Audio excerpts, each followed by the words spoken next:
നമസ്കാരം. നിഫ്റ്റിന്ന് ക്ലോസ് ചെയ്തിരിക്കുന്നത് 24,855 നിഫ്റ്റിയുടെ ഒരു മൊമെന്റം പോസിറ്റീവ് ആണോ അതോ നെഗറ്റീവ് തന്നെയാണോ? നമുക്ക് നോക്കാം. നിഫ്റ്റിയെ കുറിച്ച് ഡീറ്റെയിൽ ആയിട്ട് അനലൈസ് ചെയ്യാൻ പോകുന്നത് ഞാൻ ബിജീഷ് വള്ളൂർ, പ്രൊഫഷണലി ഒരു ഫുൾ ടൈം ട്രേഡറാണ്. നിഫ്റ്റിനെ കുറിച്ച് ഡീറ്റെയിൽ ആയിട്ട് നോക്കുന്നതിന് മുൻപ് തന്നെയായിട്ട് നമ്മൾ ഇന്ന് നൽകിയിരിക്കുന്ന ഒരു പ്ലാൻ ഒന്ന് നോക്കാം. നിങ്ങൾ ഇന്നത്തെ ഒരു മാർക്കറ്റിൽ അപ്ലൈ ചെയ്തിട്ട് ചിലപ്പോൾ ഒരു ഫെയിലിയർ ആയിട്ടുണ്ടായിരിക്കും, ചിലപ്പോൾ നിങ്ങൾക്ക് നല്ല പ്രോഫിറ്റ് അത് കിട്ടി കാണും. എന്തുകൊണ്ടാണ് നിങ്ങൾക്ക് അത് ഫെയിലിയർ ആയിരിക്കുന്നത്, എങ്ങനെയായിരുന്നു നമ്മുടെ ഒരു പ്ലാൻ അപ്ലൈ ചെയ്യേണ്ടത്, റൈറ്റ് രീതിയിൽ എങ്ങനെയാണ് നമ്മുടെ സപ്പോർട്ട് റെസിസ്റ്റൻസ് അനുസരിച്ച് നിങ്ങൾക്ക് മാനേജ് ചെയ്യേണ്ടത്, അത്തരം കാര്യങ്ങൾ നമുക്കൊന്ന് ക്വിക്കായിട്ട് നമുക്ക് നോക്കാം. നിഫ്റ്റിന്ന് ഓപ്പൺ ചെയ്യുന്നത് ഗ്യാപ്പ് അപ്പ് ഓപ്പണിംഗ് ആയിരുന്നു. നമ്മളത് സൂചിപ്പിച്ചിരുന്നു. നിഫ്റ്റി ഗ്യാപ്പ് അപ്പ് ഓപ്പണിംഗ് ചെയ്താൽ 24,888 ആണ് റെസിസ്റ്റൻസ്.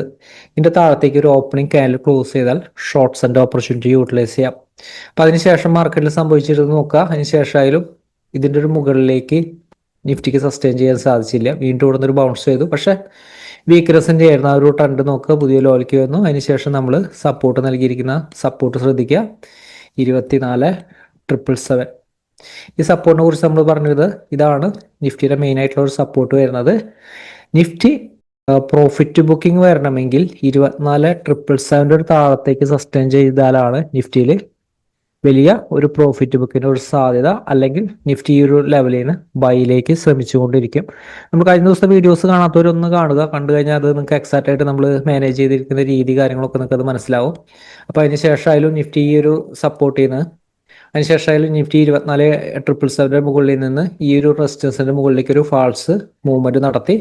ഇവിടെ എപ്പോഴും ശ്രദ്ധിക്കുക, ഇങ്ങനത്തെ ഒരു മൂവ്മെന്റ് നടത്തുമ്പോൾ എപ്പോഴും ശ്രദ്ധിക്കേണ്ടത് ബ്രേക്ക് ചെയ്ത ക്യാൻഡിൽ തന്നെയാണ് നമുക്ക് സ്റ്റോപ്പ് ലോസ്. അപ്പോൾ നമുക്ക് ഏറ്റവും ചെറിയ സ്റ്റോപ്പ് ലോസിലാണ് നമുക്ക് നിഫ്റ്റിനെ നമ്മൾ മാനേജ് ചെയ്യുന്നത്. Same candle stop loss place ചെയ്ത് കൊണ്ടാണ് നമ്മൾ എപ്പോഴും ട്രേഡ് എടുക്കേണ്ടത്. അല്ലാതെ നിങ്ങൾ ഒരുപാട് ക്യാൻഡിലിൻ്റെ അപ്പുറത്തേക്ക്, ഇത് 5 മിനിറ്റ് ആണ് പറയുന്നത്, 5 മിനിറ്റ് ക്യാൻഡിലാണ് പറയുന്നത്, ഒരുപാട് ക്യാൻഡിലിൻ്റെ അപ്പുറത്തേക്ക് നമുക്ക് സ്റ്റോപ്പ് ലോസ് പ്ലേസ് ചെയ്തുകൊണ്ടുള്ള ട്രേഡ് ഓപ്പർച്യൂണിറ്റി അവോയ്ഡ് ചെയ്യുക. അതുകൊണ്ടാണ് കൃത്യമായിട്ട് എൻട്രി എപ്പോഴും സപ്പോർട്ട് ചെയ്യുന്ന വരണം. അതേപോലെ തന്നെ ഷോർട്ട്സ് ആൻഡ് എൻട്രി ആണെങ്കിൽ റെസിസ്റ്റൻസിൽ നിന്ന് വരണം. റെസിസ്റ്റൻസിൽ നിന്നായിരുന്നു എക്സാക്റ്റ് എൻട്രി വന്നിരുന്നത്. ഇത് ഈ ഒരു ക്യാൻഡിൽ ഫോം ചെയ്തതിന് ശേഷം നിഫ്റ്റി സപ്പോർട്ട് താഴത്തേക്ക് നിലനിർത്തി. പക്ഷേ മാർക്കറ്റ് സൈഡ് വേസ് ആയിരുന്നു. കാരണം നിഫ്റ്റിയുടെ ഒരു മൊമെന്റ് ആയിരുന്നാലും ഈ ഒരു സപ്പോർട്ടിന്റെ ഒരു മുകളിലേക്ക് സസ്റ്റെയിൻ ചെയ്യുന്നതുകൊണ്ട് തന്നെ ആ ഒരു മൊമെന്റത്തിന്റെ ഒരു ചെറിയൊരു കണ്ടിന്യൂഷൻ ആയിരുന്നു. മാർക്കറ്റിൽ റെസിസ്റ്റൻസിന്റെ അടുത്ത് നിന്നുള്ളൊരു പ്രഷറും മാർക്കറ്റിൽ ഉണ്ടായിരുന്നു. അപ്പോൾ എപ്പോഴും ശ്രദ്ധിക്കേണ്ടത് മാർക്കറ്റിലെ ഒന്നോ രണ്ടോ മൂവ്മെന്റുകൾ മാത്രം ചെയ്യാനായിട്ട് ശ്രമിക്കുക. മാർക്കറ്റിൽ ഒന്നോ രണ്ടോ മൂവ്മെന്റ് ആയിരിക്കും സഡൻ ആയിട്ടുള്ളൊരു മൂവ്മെന്റുകൾ കിട്ടുന്നത്. അപ്പോൾ അത് യൂട്ടിലൈസ് ചെയ്ത് കിട്ടിയതിന് ശേഷം ഇണ്ടാതിരിക്കുക. കാരണം നിഫ്റ്റിയുടെ സിറ്റുവേഷൻ ആയാലും ഇൻഡെക്സുകളെല്ലാം ട്രേഡ് ചെയ്യുമ്പോൾ എപ്പോഴും ഇങ്ങനത്തെ ഒരു രീതിയാണ് എപ്പോഴും ഫോളോ ചെയ്യേണ്ടത്. എല്ലാ മൂവ്മെന്റുകളിലും നമുക്കത് എടുക്കാൻ പറ്റില്ല, പ്രത്യേകിച്ച് ഡെറിവേറ്റീവ് മാർക്കറ്റാണ് നിങ്ങൾ ചെയ്യുന്നതെങ്കിൽ. അപ്പോൾ നമുക്ക് നിഫ്റ്റിയിൽ നമുക്കൊരു ലോങ് ടൈം ട്രെൻഡ് നോക്കാം. നമുക്കൊരു ലോങ് ടൈം വ്യൂ നമുക്ക് നോക്കാം. ലോങ് ടൈം വ്യൂ നമ്മൾ നോക്കുന്നത് എപ്പോഴും ഡെയിലി ടൈം ഫ്രെയിലാണ്. നമ്മളെപ്പോഴും പറയുന്നത് നിഫ്റ്റിനെ കുറിച്ച് ഡെയിലി ടൈം ഫ്രെയിമിൽ ഒരു വ്യൂ ഉണ്ടാക്കിയതിന് ശേഷം ചെറിയ ടൈം ഫ്രെയിമിൽ നമ്മൾ ട്രേഡ് ചെയ്യുകയാണ് ചെയ്യുന്നത്. നമ്മുടെ ഒരു സ്ട്രാറ്റജി അങ്ങനെയാണ്. ഞാൻ നൽകുന്ന ഈ ഒരു പ്രൈസ് ആക്ഷൻ സ്ട്രാറ്റജി നമുക്ക് ഡെയിലി ടൈം ഫ്രെയിമിൽ ടോട്ടലി ഒരു വ്യൂ ഉണ്ടാക്കിയതിന് ശേഷം അതിനനുസരിച്ച് 5 മിനിറ്റിൽ ഇപ്പം നിഫ്റ്റി ബൈയിലാണെങ്കിൽ ബൈക്ക് കൂടുതൽ ഇമ്പോർട്ടൻസ് നൽകുന്ന രീതിയിൽ പ്ലാനുകൾ നൽകും. നിഫ്റ്റി വീക്ക്നെസ് ആണെങ്കിൽ വീക്ക്നെസ്സിന് കൂടുതൽ ഇമ്പോർട്ടൻസ് നൽകുന്ന രീതിയിൽ പ്ലാനുകൾ നൽകും. വളരെ സിമ്പിൾ ആയിട്ടുള്ള രീതിയാണ്. സപ്പോർട്ട് റെസിസ്റ്റൻസ് മാത്രം മതി, ഈസി ആയിട്ട് നമുക്കത് മാനേജ് ചെയ്യാൻ പറ്റും. വളരെ ആക്യുറേറ്റ് ആയിട്ടുള്ള സപ്പോർട്ട് റെസിസ്റ്റൻസുകളാണ് നമ്മൾ നൽകാറുള്ളത്. ഇന്നത്തെ ഒരു മാർക്കറ്റ് സിറ്റുവേഷൻ തന്നെ നോക്കി കഴിഞ്ഞാൽ അറിയാം. ഒരു ബൗൺസ് ഇവിടെ നിന്ന് നടത്തിയിരിക്കുകയാണ്. 24,600 അടുത്ത് നിന്ന് ബൗൺസ് നടത്തിയിരിക്കുകയാണ്. ട്രെൻഡ് സ്റ്റിൽ വീക്ക്നെസ് ആണ്. പക്ഷെ നാളത്തെ മാർക്കറ്റിൽ ഹെവി മൂവ്മെന്റ് ഉണ്ടായിരിക്കും. വലിയൊരു മൊമെന്റത്തിന് മാർക്കറ്റിൽ ഒരു സാധ്യതയുണ്ട്, പ്രത്യേകം ശ്രദ്ധിക്കുക. അതുകൊണ്ട് കൃത്യമായിട്ട് മാനേജ് ചെയ്തുകൊണ്ട് മാത്രം സപ്പോർട്ട് റെസിസ്റ്റൻസ് അനുസരിച്ച് മാനേജ് ചെയ്തുകൊണ്ട് മാത്രം ട്രേഡിന്റെ ഓപ്പർച്യൂണിറ്റി യൂട്ടിലൈസ് ചെയ്യുക. നിഫ്റ്റിയുടെ സിറ്റുവേഷൻ നമുക്ക് 5 മിനിറ്റിൽ തന്നെ റൈറ്റ് സപ്പോർട്ട് റെസിസ്റ്റൻസ് നോക്കാം. നമുക്ക് ഈ ഒരു ട്രെൻഡ് മാനേജ് ചെയ്യാനുള്ള റൈറ്റ് സപ്പോർട്ട് റെസിസ്റ്റൻസ് നോക്കാം.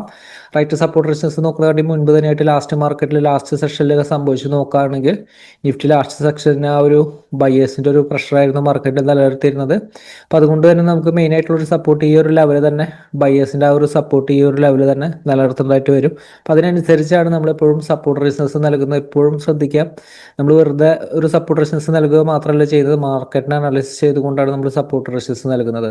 കഴിഞ്ഞ ദിവസത്തെ വീഡിയോസിൽ നമ്മൾ സൂചിപ്പിച്ചിരുന്നത് ശ്രദ്ധിക്കുക. കഴിഞ്ഞ ദിവസത്തെ വീഡിയോസിൽ നമുക്ക് ഈ ഒരു ലെവലിൽ നിന്നാണ് ആ ബയേഴ്സ് അവസാനത്തെ ഒരു സെക്ഷനിൽ ബൈയിലെ മൊമെന്റ് ആയിരുന്നു. അപ്പം അതുകൊണ്ട് ബയേഴ്സ് എവിടെ നിന്നാണോ ആക്ട് ചെയ്തിരിക്കുന്നത് ക്ലോസിംഗ് ലെവലിൽ, ആ ഒരു ലെവലാണ് നമ്മൾ മെയിൻ സപ്പോർട്ട് എടുത്തിരിക്കുന്നത്. അപ്പം അതുകൊണ്ടാണ് നമ്മൾ ഈ ഒരു ലെവലിൽ മെയിൻ സപ്പോർട്ട് എടുക്കുന്നത്. ഓരോ ദിവസത്തെ ഒരു മാർക്കറ്റ് സിറ്റുവേഷൻ മാർക്കറ്റിനെ വ്യക്തമായി പഠിച്ച് അനലൈസ് ചെയ്തതിന് ശേഷമാണ് നമ്മൾ ഓരോ സപ്പോർട്ട് റെസിസ്റ്റൻസ് നൽകുന്നത്. ഇതൊരു ഇൻബിൽറ്റ് ആയിട്ടുള്ള സപ്പോർട്ട് റെസിസ്റ്റൻസ് അല്ല. മാർക്കറ്റിലെ റൈറ്റ് എൻട്രി പോയിന്റ് ഏതൊക്കെയാണ് നമുക്ക് നോക്കാം. ഇത് ടൈം ഫ്രെയിം 5 മിനിറ്റ്. ഇപ്പോൾ 5 മിനിറ്റ് സിറ്റുവേഷൻ നമുക്ക് നോക്കുകയാണെങ്കിൽ നിഫ്റ്റി ഇന്നത്തെ ഒരു സിറ്റുവേഷനിൽ ഈ ഒരു ലെവൽ റെസിസ്റ്റൻസ് ഏരിയയിൽ സ്ട്രഗിൾ ചെയ്ത് നിലനിൽക്കുന്നതാണ് കണ്ടിരുന്നത്. അവസാനത്തെ ഒരു സെക്ഷനിൽ റെസിസ്റ്റൻസിന് മുകളിലേക്ക് കടന്നിട്ടില്ല, റെസിസ്റ്റൻസിന് മുകളിൽ ക്ലോസ് ചെയ്തിട്ടില്ല. അപ്പോൾ അതുകൊണ്ട് തന്നെ നമുക്ക് ഈ ഒരു ഏരിയയിൽ ഷോർട്ട്സിന് കൂടുതൽ ഇമ്പോർട്ടൻസ് നൽകാം. അതായത് നിഫ്റ്റി 24,895 റെസിസ്റ്റൻസിന് മുകളിലേക്ക് സസ്റ്റെയിൻ ചെയ്യുന്നത് വരെ നമുക്ക് ഷോർട്ട്സിന് കൂടുതൽ ഇമ്പോർട്ടൻസ് നൽകാം. പ്രത്യേകം ശ്രദ്ധിക്കുക, സ്റ്റോപ്പ് ലോസ് എന്ന് പറയുന്നത് ഈ ഒരു ലെവല് 880 താഴത്തേക്ക് തന്നെ സസ്റ്റെയിൻ ചെയ്താൽ വീക്ക്നെസ്സിനാണ് കൂടുതൽ സാധ്യത. അപ്പം അതുകൊണ്ട് തന്നെ ഓപ്പണിംഗ് ക്യാൻഡിൽ എങ്ങനെയാണ് വർക്ക് ചെയ്യുന്നത് നോക്കുക. ഞാൻ ഇവിടെ കുറച്ചൊരു മൈനർ ആയിട്ടുള്ള സപ്പോർട്ട് നൽകിയിട്ടുണ്ട്, പക്ഷെ അത് മാർക്കറ്റിനെ നമുക്ക് കൃത്യമായിട്ട് മാനേജ് ചെയ്യാൻ വേണ്ടിയിട്ടാണ്. 24,844. ഇപ്പം നിഫ്റ്റി ഈ ഒരു ലെവലാണ് ഓപ്പൺ ചെയ്തത്. 24,844 ഈ ഒരു ലെവലാണ് ഓപ്പൺ ചെയ്യുന്നതെങ്കിൽ ഇതൊരു റേഞ്ച് ആയിട്ട് വർക്ക് ചെയ്യും. ഈ ഒരു റേഞ്ചിൽ നിന്ന് ഇൻ കേസ് ഒരു ബൗൺസ് വന്നാലും 880 895 റെസിസ്റ്റൻസ് ആയിട്ട് ആക്ട് ചെയ്യും.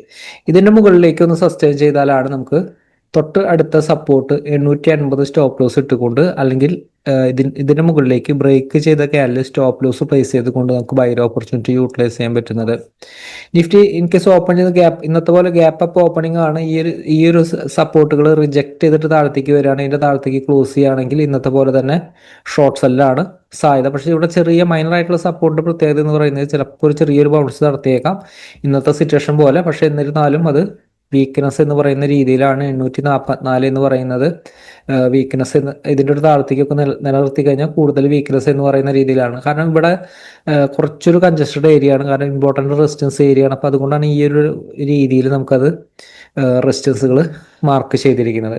അപ്പോൾ ഇതിൻ്റെ ഒരു മുകളിലാണെങ്കിൽ നമുക്കൊരു ബൈക്കിന് കൂടുതൽ ഇമ്പോർട്ടൻസ് നൽകാവുന്നതാണ്. 880 സ്റ്റോപ്പ് ലോസ് പ്ലേസ് ചെയ്തുകൊണ്ട്. പിന്നെ അടുത്തൊരു റെസിസ്റ്റൻസ് 24,933 ഷോർട്ട്സ് ആൻഡ് ഓപ്പർച്യൂണിറ്റി ആ ഒരു ലെവലിൽ നിന്ന് റിസ്ക് ആണ്. നമുക്ക് ഈ ഒരു റേഞ്ച് പൊട്ടിയാലാണ് ഷോർട്ട്സിൽ കുറച്ചും കൂടി നല്ലത്.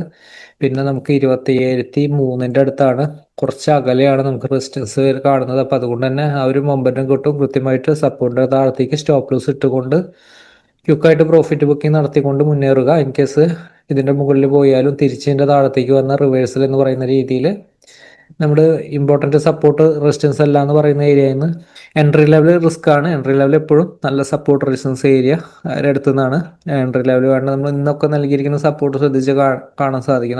അത് റൈറ്റ് എൻട്രി ലെവലാണ്, അതുപോലെ തന്നെ റെസിസ്റ്റൻസ് ലെവലുകളും. അപ്പോൾ അതേപോലത്തെ ഒരു സിറ്റുവേഷനാണ്. കാരണം മാർക്കറ്റ് ഈ ഒരു റേഞ്ചിൽ ഒന്ന് കൺജസ്റ്റ് ആയിട്ടാണ് ലാസ്റ്റ് സെക്ഷനിൽ ക്ലോസ് ചെയ്തിരിക്കുന്നത്. അപ്പോൾ അതുകൊണ്ടാണ് നമ്മൾ ഇതേ രീതിയിൽ മാനേജ് ചെയ്യുന്നത്. ഗ്യാപ് ഡൗൺ ഓപ്പണിംഗ് ആണെങ്കിൽ നമുക്ക് വളരെ കുറച്ചും കൂടി ഈസിയാണ്. ഈ ഒരു ലെവൽ മുകളിലേക്ക് പോയതിന് ശേഷം 24,844 അടുത്ത് താഴത്തേക്ക് 844 താഴത്തേക്ക് സസ്റ്റെയിൻ ചെയ്യുമ്പോൾ നമുക്കൊരു ഷോർട്ട്സ് ആൻഡ് ഓപ്പർച്യൂണിറ്റിക്ക് കൂടുതൽ ഇമ്പോർട്ടൻസ് നൽകാം. ബൈക്കാണ് ഇമ്പോർട്ടൻറ്റ് കൊടുക്കണമെങ്കിൽ സപ്പോർട്ട് കുറച്ചൊന്ന് മാറിയിട്ടുണ്ട്. 24,750 24,755 എടുത്താൽ മതി. 55ന്റെ മുകളിലേക്ക് ഒരു ക്യാൻഡിൽ ക്ലോസ് ചെയ്താൽ നമുക്ക് ബൈ ഓപ്പർച്യൂണിറ്റി യൂട്ടിലൈസ് ചെയ്യാം. ഇവിടെ ഒരു റേഞ്ചാണ്, ഈ റേഞ്ചിന്റെ ഉള്ളിൽ ട്രേഡ് ചെയ്യരുത്. ഈ റേഞ്ചിന്റെ ഉള്ളിൽ നിന്ന് എങ്ങോട്ടേലും ബ്രേക്ക് ചെയ്യുമ്പോൾ, അതായത് 24,733 താഴത്തേക്ക് ഒരു ക്യാൻഡിൽ ക്ലോസ് ചെയ്യാണ്, ഓപ്പൺ ചെയ്യുന്ന ഗ്യാപ് ഡൗൺ ഓപ്പണിംഗ് ആണ്, ഈ ഒരു സപ്പോർട്ടിന്റെ താഴത്തേക്ക് ക്ലോസ് ചെയ്യാണ്. മാർക്കറ്റിൽ പിന്നെ സഡൻ ഫാള് മാർക്കറ്റിൽ എക്സ്പെക്ട് ചെയ്യാം, വലിയൊരു ഫാള് മാർക്കറ്റിൽ കിട്ടും. പക്ഷെ ചെറിയ ചെറിയ സപ്പോർട്ടുകളുണ്ട്. 24,675 സപ്പോർട്ടാണ്, ചെറിയ സപ്പോർട്ടല്ല, നല്ല സപ്പോർട്ടാണ്. നമ്മളിപ്പോഴും നൽകുന്നത് നല്ല റൈറ്റ് സപ്പോർട്ടുകളാണ്. മൈനർ സപ്പോർട്ടർ ആണെങ്കിൽ നമ്മളത് അപ്ഡേറ്റ് ചെയ്യും. മൈനർ സപ്പോർട്ടാണ് ഗ്രീൻ കളറിൽ കൊടുത്തിരിക്കുന്നത്. ഇമ്പോർട്ടൻറ്റ് സപ്പോർട്ട് ലെവലുകളാണ് യെല്ലോ ലൈനിൽ കൊടുത്തിരിക്കുന്നത്. 24,650 675 നിങ്ങൾക്ക് ഈസി ആയിട്ട് മാനേജ് ചെയ്യാനായിട്ട് ആണ് ഇങ്ങനത്തെ ഒരു റേഞ്ച്. 24,650 ഹോൾഡ് ചെയ്ത് ഇതിന്റെ മുകളിലേക്ക് സസ്റ്റെയിൻ ചെയ്താൽ ബൈയിലേക്ക് കടന്നു. 650 സ്റ്റോപ്പ് ലോസ്. ഈ ഒരു ലെവല് ഷോർട്ട്സ് ആൻഡ് ഓപ്പർച്യൂണിറ്റി 650ന്റെ താഴെ ലോവർ ലെവൽ സപ്പോർട്ട് 24,598. അതായത് 24,598ന്റെ താഴത്തേക്ക് ഒരു ക്യാൻഡിൽ ക്ലോസ് ചെയ്യാതെ ഷോർട്ട്സ് ആൻഡ് ഓപ്പർച്യൂണിറ്റി യൂട്ടിലൈസ് ചെയ്യരുത്. അതിന് ശേഷമായാലും 538 വരുന്നത്. നാളത്തെ ഒരു മൂവ്മെന്റിലായാലും നല്ലൊരു മൊമെന്റം കാണുന്നുണ്ട്, നല്ലൊരു മൂവ്മെന്റുള്ള സാധ്യത കാണുന്നുണ്ട്. അതുകൊണ്ടാണ് നമ്മൾ വൈഡ് ആയിട്ടുള്ള സപ്പോർട്ട് റെസിസ്റ്റൻസ് നൽകിയിരിക്കുന്നത്. ഹയർ ലെവലിലേക്ക് ആണെങ്കിൽ 27,003 വരെയുള്ള റെസിസ്റ്റൻസ് 27,003 27,027 30ന്റെ അടുത്താണ്. 27,027 എന്ന് പറയുന്ന റെസിസ്റ്റൻസ് വരെ അപ്ഡേറ്റ് ചെയ്തിട്ടുണ്ട്. മുകളിലേക്ക് ഇൻ കേസ് അതിൻ്റെ ഒരു മുകളിലേക്ക് കിട്ടിക്കഴിഞ്ഞാൽ 27,090 27,102 ഇതാണ് മെയിൻ റെസിസ്റ്റൻസ്. നിഫ്റ്റിയുടെ ഇത്ര സപ്പോർട്ട് റെസിസ്റ്റൻസ് അനുസരിച്ച് മാനേജ് ചെയ്യുക. മാർക്കറ്റിലെ വലിയ ഓപ്പർച്യൂണിറ്റി ആയിട്ട് നമുക്ക് വരാൻ പോകുന്ന വീഡിയോസിൽ വീണ്ടും കാണാം. Thank you.